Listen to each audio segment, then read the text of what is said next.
you're still living in the land of never, never.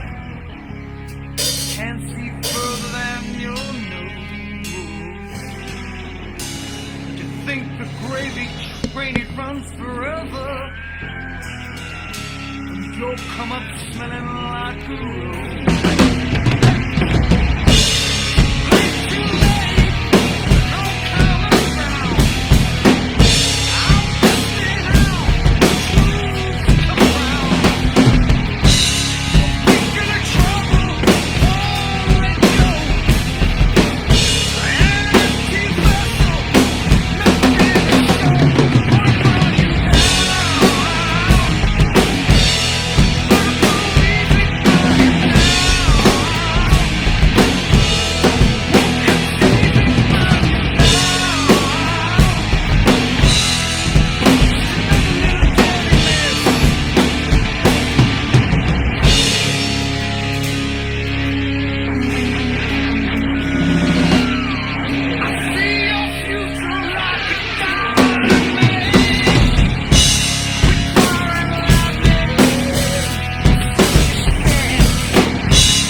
We're still here in the land of never, never.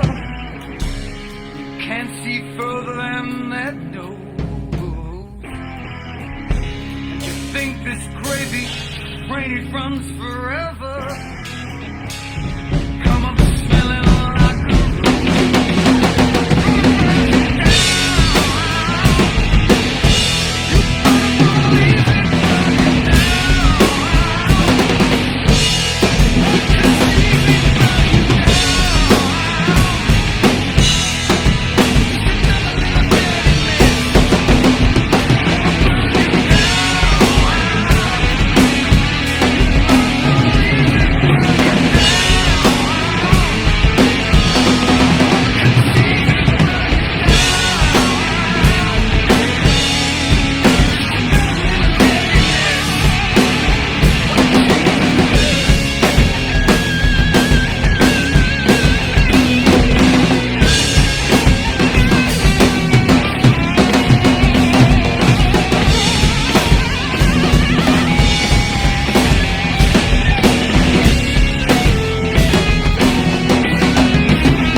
everybody. Thanks for joining me again. I really appreciate that. And thanks for tuning in, and everybody around the world. Getting a lot of people from other countries and from the U.S., of course. So this is really cool, you know. Love doing this. And I'm playing the Command Series drums. These are not the high-end drums, and they sound good, right? Check it out.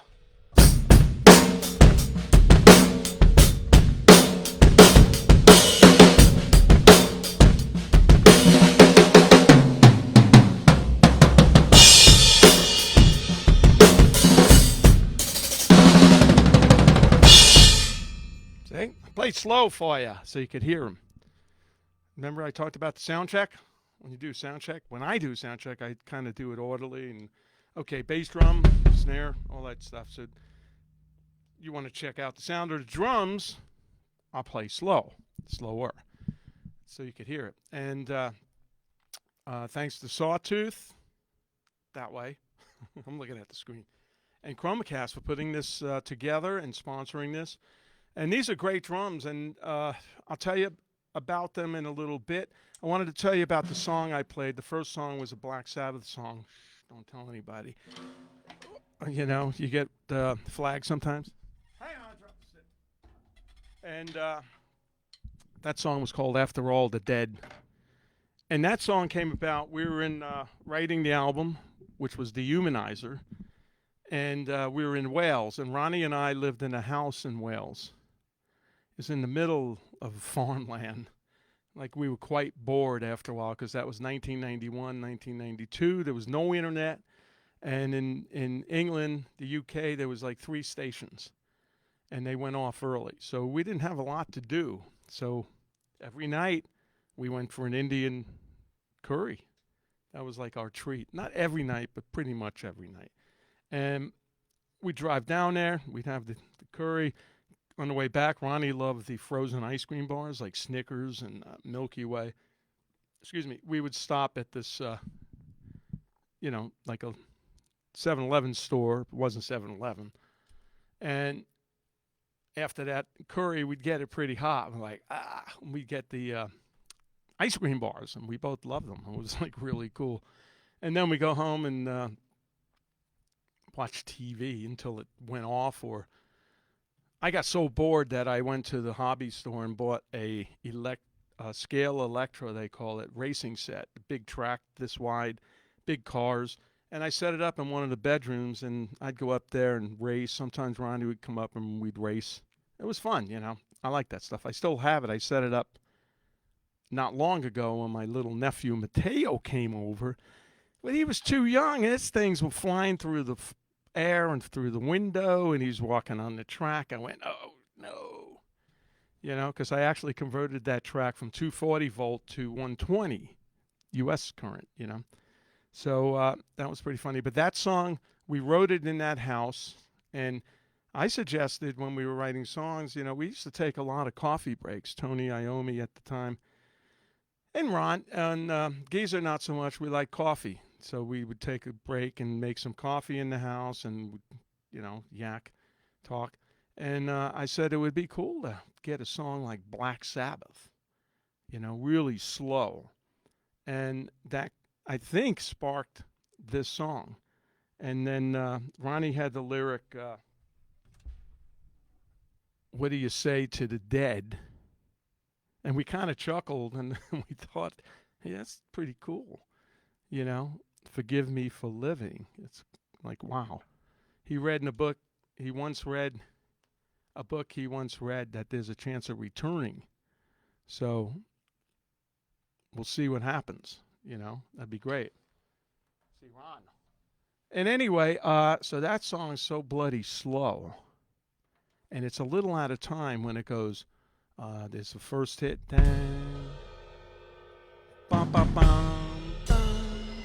But they're not exactly in time. So you notice the first one, I played it safe. I let the song go, bop, bop, bop, so I can cue in on time and not look like a jerk like I did later on. I missed one of them because they're out of time. So there was never, you know, a click. We didn't use clicks back then.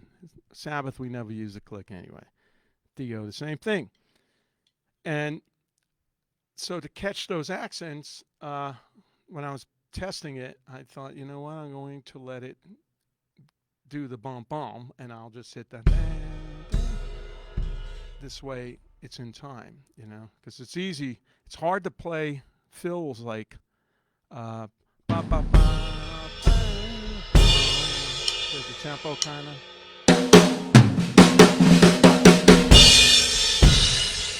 Yeah, I'm in time with myself, but with the song, we slow it down. Same thing with the song Black Sabbath when it goes to the soft part. Down, down, down. When I first joined, that's what Bill played, and that's what Tony and Geezer were used to. So I had to play that, which is not really something I would play in it, but it works fantastic, and it's Bill. But it was behind the beat, you know, down, down, boom. So you could slow it down there. See? So it's a really slow song, and then it picks up. But the verses with that beat, it's so much fun to play. Down, down, do, down, do, down, do, do. That's all I'm playing.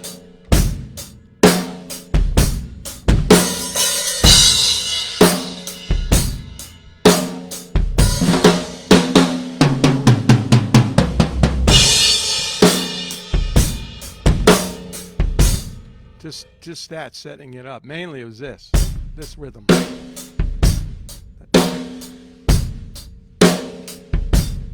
This 2 on the bass drum. And with the riff they were playing on the bass and the guitar, it sounded really heavy. And a trick to some of this stuff is when you're playing something like that, and you want the fill to stick out more, right?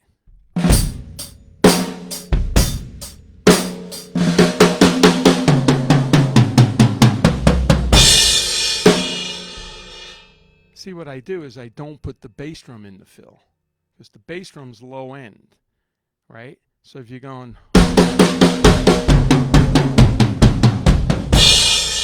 it doesn't stick out, it doesn't pop out frequency-wise the same as just doing a fill without the bass drum, you know.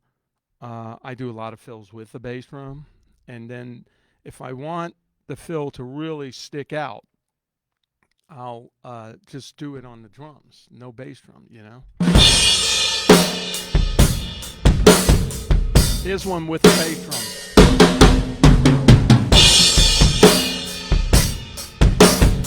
Without.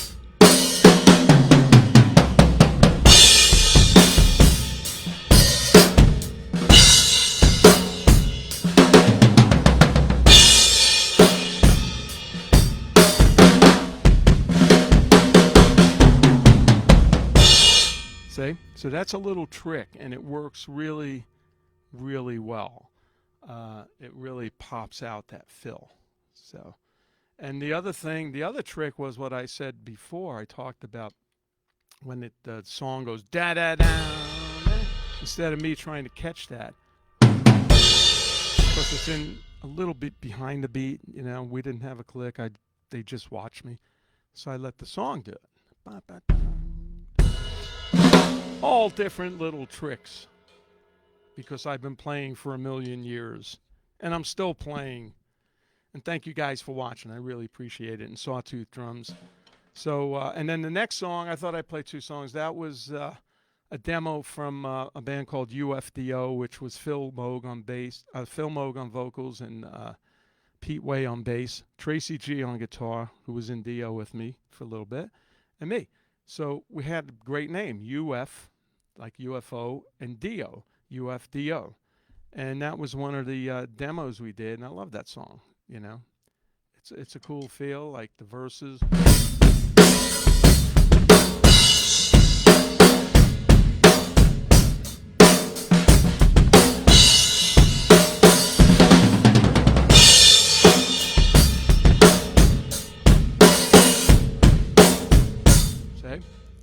and it's a great feel. So that was never released. So I played it here a couple times. I love that song. And Eddie Trunk loves that song too. He's a big Phil Moog fan. Phil's a great guy. And that's another thing in songs. You know, you're playing this all the time. There's parts where you can go. You know, Bonzo did it in, what's that, Diamaica?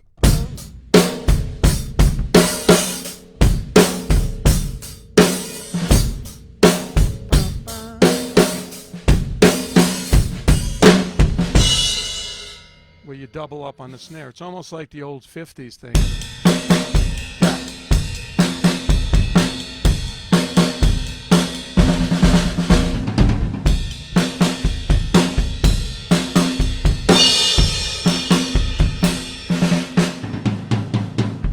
Played like that, everything would last for ages.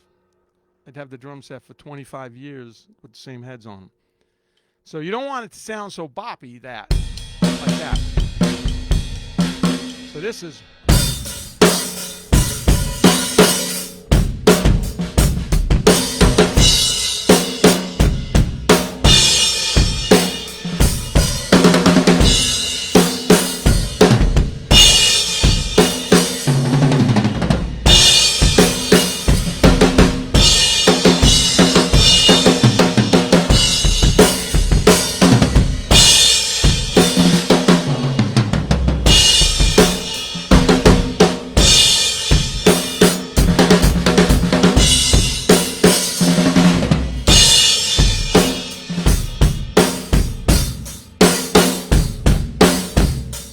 So that's a cool way to break up the beat. So if you want to practice that, practice it with more of a heavy beat, like this.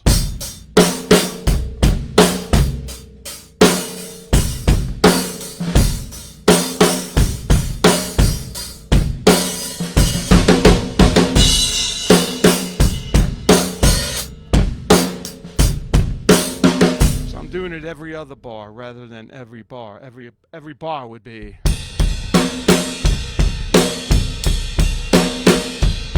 You know, kind of be a little boppy, unless the song calls for that. Where's my key? I'm always looking for the key.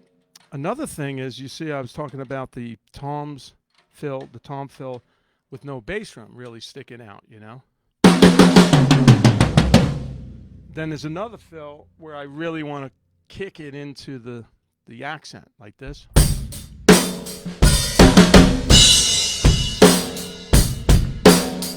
This.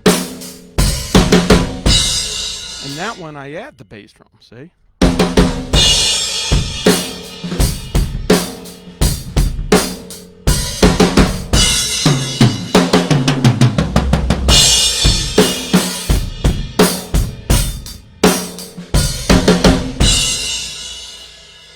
I think I stole that from Bonzo.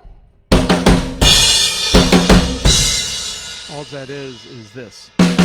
All's that is. That's Brooklyn. That's all one word. All's that is.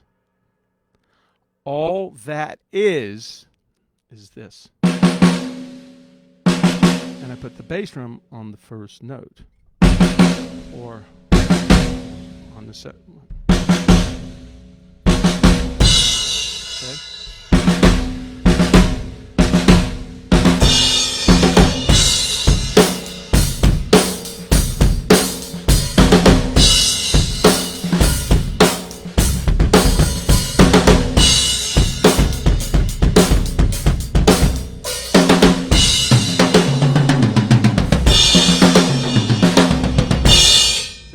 Without the bass drum. So there's a couple of little cool tricks.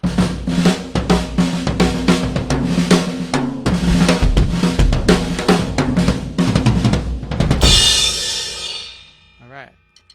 So let me tell you about these drums, right? Because they're on sale. And if I were you and you needed a drum set, I would get them. These are the Command Series drums. And these are poplar wood. And it's got a wrap on it. This one's silver, although it might look a different color with all the lights on it. And I don't know. I think it's 6-ply poplar wood. Poplar wood's really got a nice tone. It's got a lot of sustain. That one, this head's going a little bit. Plus, it's hitting the bass drum a little bit. And sizes are 12, 13. This guy's an 18, right? And you can buy, the snare drum is a 5-inch, and this is popular as well. And the hose kit with the 24 by 14 bass drum is on sale for $549. The only thing you're not getting is this tom right here. It's a 4-piece kit, and you're getting a 16 instead of an 18. But you get this sound. You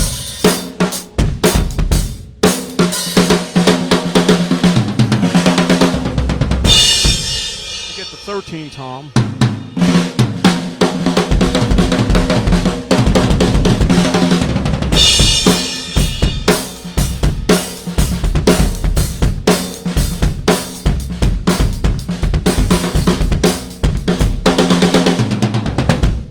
Great kit. I just used it on the 4 shows we did with Last in Line, and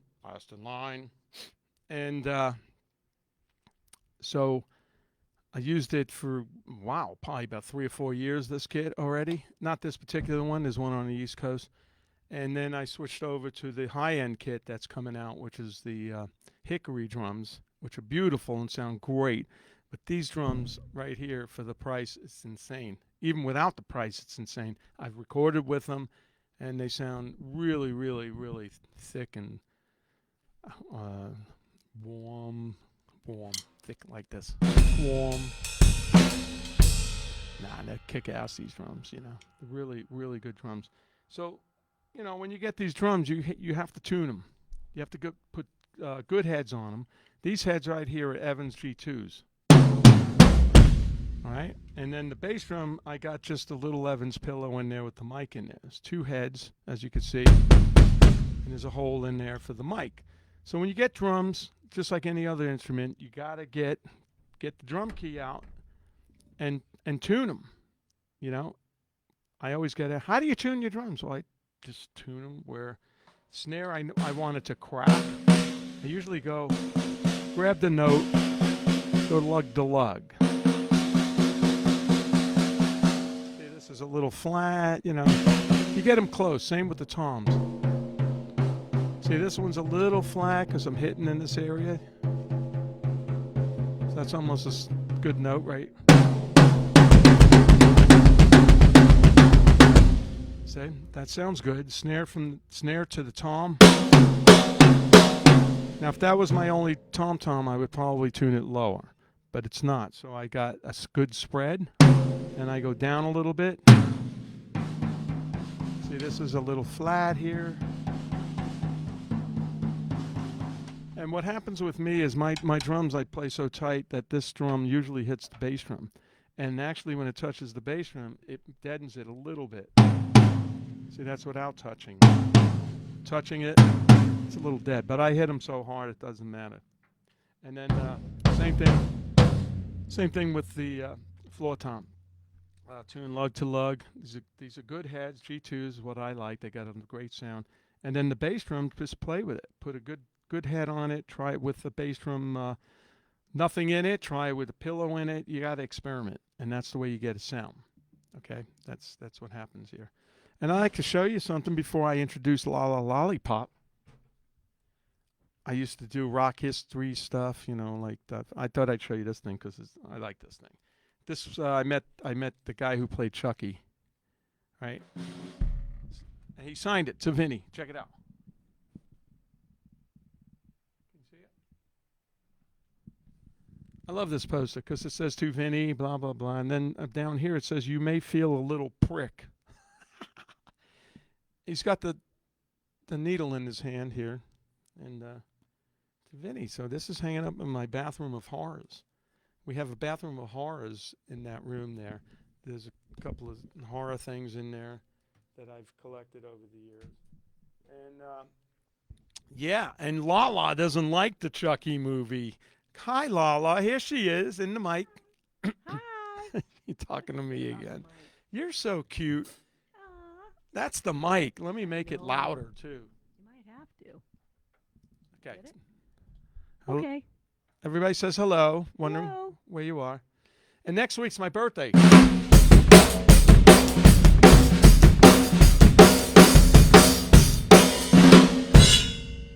Where are we going for my birthday? Lala bought me tickets to.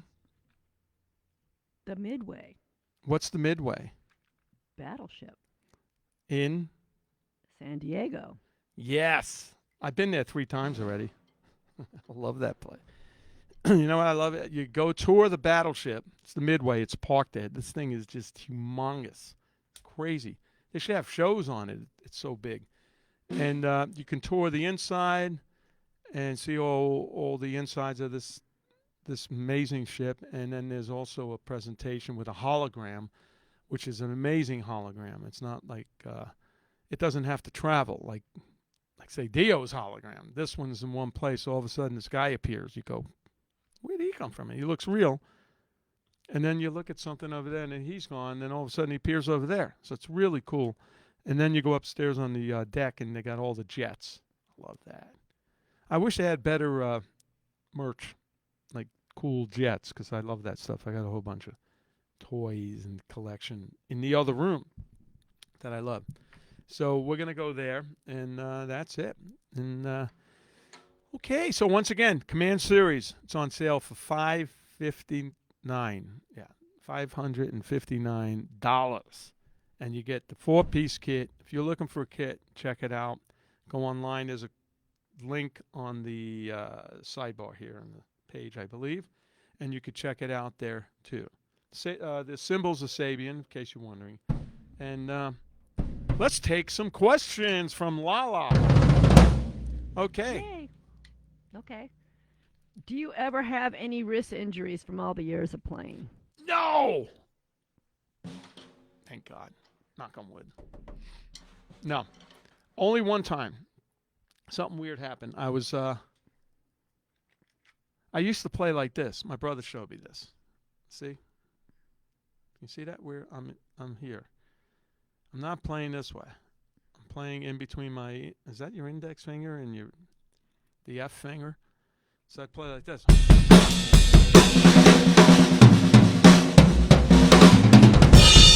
Once in a while, I'll switch to that just for a moment. But I used to play like that all the time. And one time, actually, I was at Go DPS Music doing. I was going to do a drum clinic. And I was waiting to start, and I was twirling the stick like this, and all of a sudden I went, ow! And the F finger really hurt into my hand. I went, holy shit, what is that? So it hurt for it was sore for about a month. Didn't hurt, it was sore. And then it went away.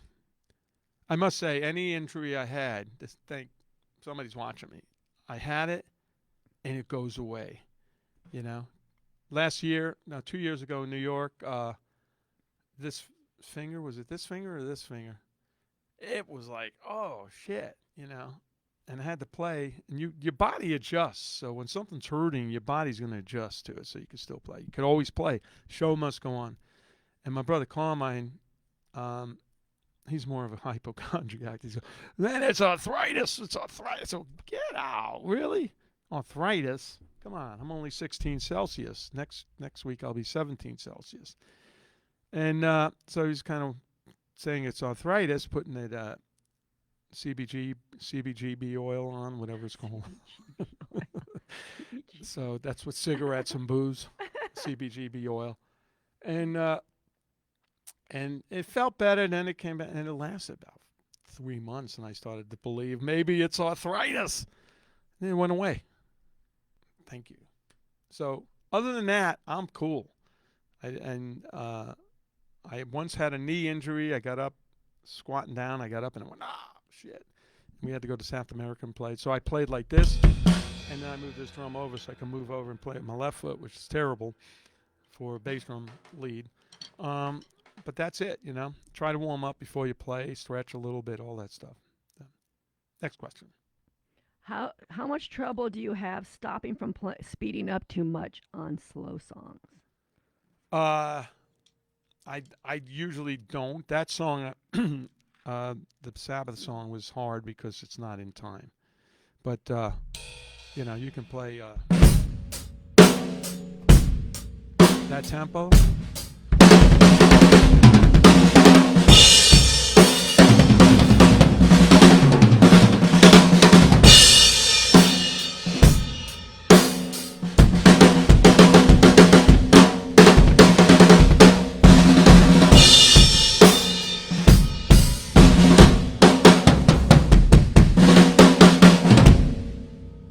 I don't have a problem with that.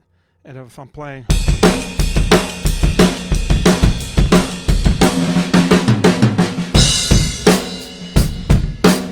go back to it.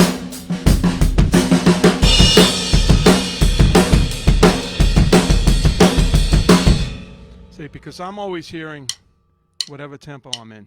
I hear this like it's a hammering on my head because I listen to metronomes a lot. And I know what steady is. You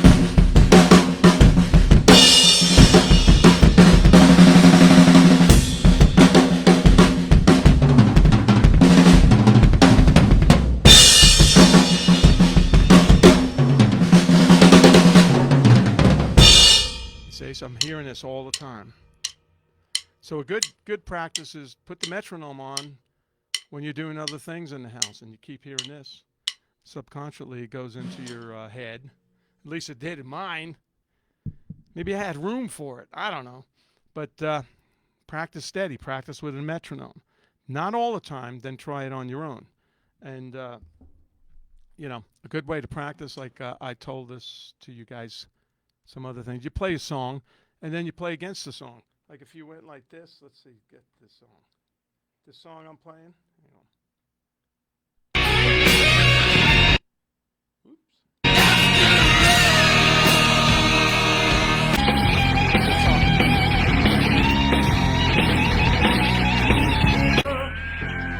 I'm going to play the song, but I play the tri-fills.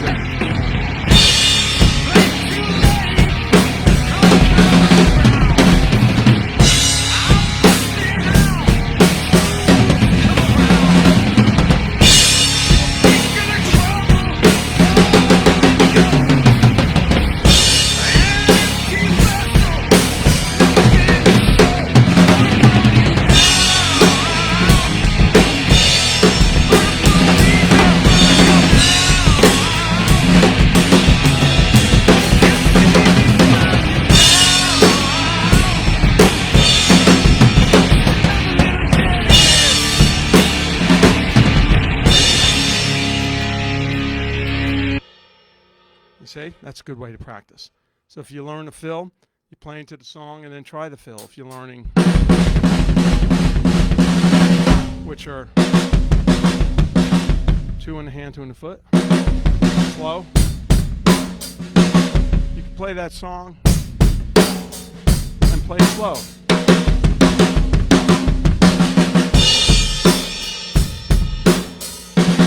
Triplets. So you put the song on, play all your licks, practice them. Nobody could say anything because you're by yourself, And I do that with the bands, Make sure they're awake, Play these crazy fills and go, hey, guys up. Okay, let's take a couple more questions. Tonight we're going to eat. Where we going, Lala? Mexican food. We're going to go with our good friends Tony Cavazzo, who plays bass and sings in Hurricane, and his lovely wife, Melanie, who doesn't sing and doesn't play in Hurricane. So we're going to go to the Mexican restaurant. Yeah, love that stuff. It's not that great for you every night, but we don't go every night. Okay, let's take another question.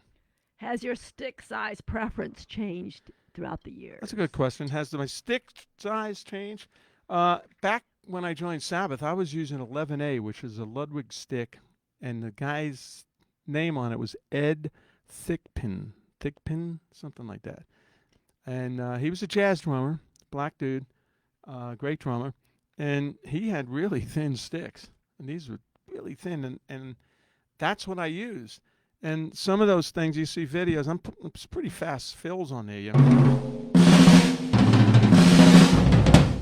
And it was easy to move that amount of wood, And I always play with the butt end too. See, it's the butt end. So these are 5Bs. This is Chromacast stick model 5B, wood tip, right? So when I play like this, there's a little bit more wood to handle to push around. You can feel it. If you get a bigger stick, you try to do this with 3S. It's a little bit more effort, you know. So these are just 5B. So I went from 11A, which is really super thin, to a 5B stick, you know, and butt end too. The butt end gives it a little bit more beef, you know. See, like you can get the power. When I play the other way with the tips, it's not as powerful. You don't have that all that wood hitting the drum. Sounds like this. See? So that's why I play with the butt end. Okay, next question. Okay, let's see. Did Geezer's weird line bug you at first? His weird lines? His what? Oh, his weird bass lines? Yeah, his independent playing. Geezer Butler on the bass from Black Sabbath? No, I love Geezer, and he's killer bass player. He's just a little bit more busy, you know, so I got to lay it back. And you listen to him, I jump on things with him, and then I don't. Like when I played with Jimmy Bain from Dio, Jimmy just he pedaled a lot. That's what he called it, you know. He's going boom, boom, boom, boom, boom, boom, boom, boom, boom, boom, boom, boom, boom, boom, boom, boom, boom, boom, boom. Where Geezer might be going doom, doo, doo, doo, doo, doo, doo, doo, doo, doo, doo, doo, doo, doo, you know, a little bit more busy. So I play accordingly, you know. Two different bass players. With Jimmy, I can go fly off a lot, and Geezer, not so much, you know, just listen and play together. But it's different kinds of music as well. So, okay, next one. Did Ronnie ever have any good rainbow stories?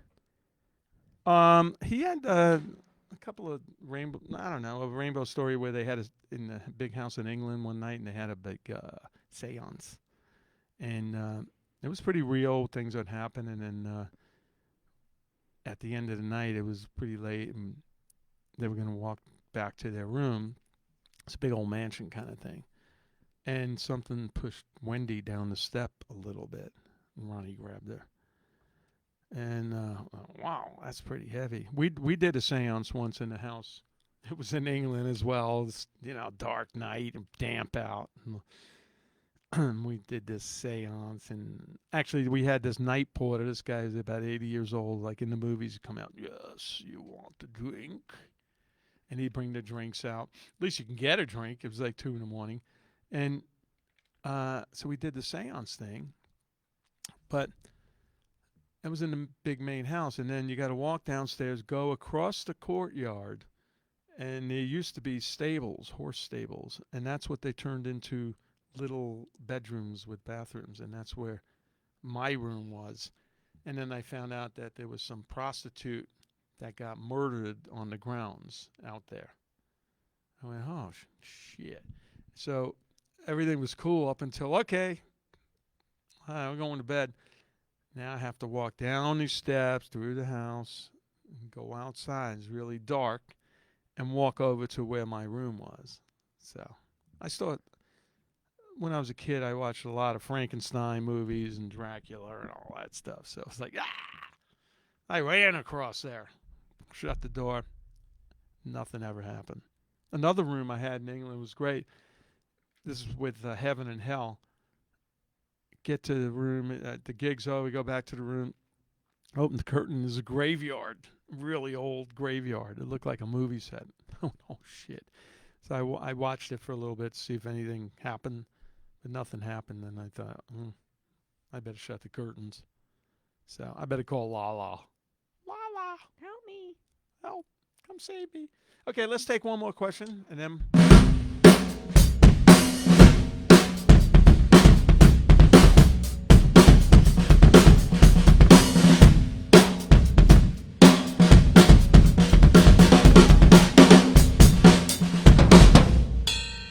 Okay. Sorry, I had to get that out. That was for my sister. Terry. Hi, Joyce, if you're watching. That's my sister-in-law, and Brian. Okay. Why wasn't the 2016 Rock Legends concert in Temecula with the symphony recorded? Or was it? Was that 2016? I don't know. That's what they said on there. You know what? It is recorded. I think I've got some video of that, but we did down in Temecula. We did a concert with the Temecula Valley Orchestra, which is a big orchestra. It was about 40-piece orchestra, and so the city hired an all-star band. So it was me, Craig Goldie on guitar, Andy Freeman on vocals, and Rudy Sauza from Quiet Riot on bass. And we had a keyboard player that actually was in the orchestra, so he took care of the keyboards. So we came up with all different cool songs that had a lot of orchestra parts, like No More Tears and Nights in White Satin. I actually played low, and cool songs that had those orchestra parts. And Kashmir. Talk about cool. Kashmir, I had to write out bar by bar where I was. Now, when you play with an orchestra, it's not the same as playing with a rock band. The rock band, like, you make a mistake. Oh, I missed the end. Okay, keep going. And then you go, now. Can't do that with the orchestra. They're reading this stuff. So I had to do it exactly the way it was written. And that was interesting. I learned a lot of stuff, you know. And so we played down in Temecula City Hall, and we drew like 1,500 people, which is the biggest crowd they ever had. It was great. And they recorded it, but they never did anything with it, you know. And we were trying to do it again. Maybe after the world settles down, we can do it next year or something. It was fun. But when we rehearsed with the orchestra, they set us up, and the orchestra was there. We were too loud. And literally, we were playing on half, like not one, half of one. I was playing like this. So Kashmir, maybe playing this. It was so low. So the next rehearsal, we faced opposite them, and the conductor was here, because they were just blown away. You know, it was too loud for them. So live, it was perfect, and the only thing is the conductor would count off like this. 1, 2, 3. I'm going. So eventually, I said, I forgot his name. Sir, can I count the song off? Is that cool if I go like this, like say Kashmir? 1, 2, 3, 4. And he let me count all the songs off. Otherwise, we were going, what the heck is this? Is he making spaghetti? So we didn't do that. So they let me count it off, which was much cooler. Okay, everybody, thank you for joining me. We're going to go eat. I'll see you next week. And thank you for watching. And thanks to Sawtooth Drums, ChromaCast Hardware. This is ChromaCast Hardware right here. Some of the best shit around. And check out the drums, Command Series 559 for 4-piece. I'll see you guys next week.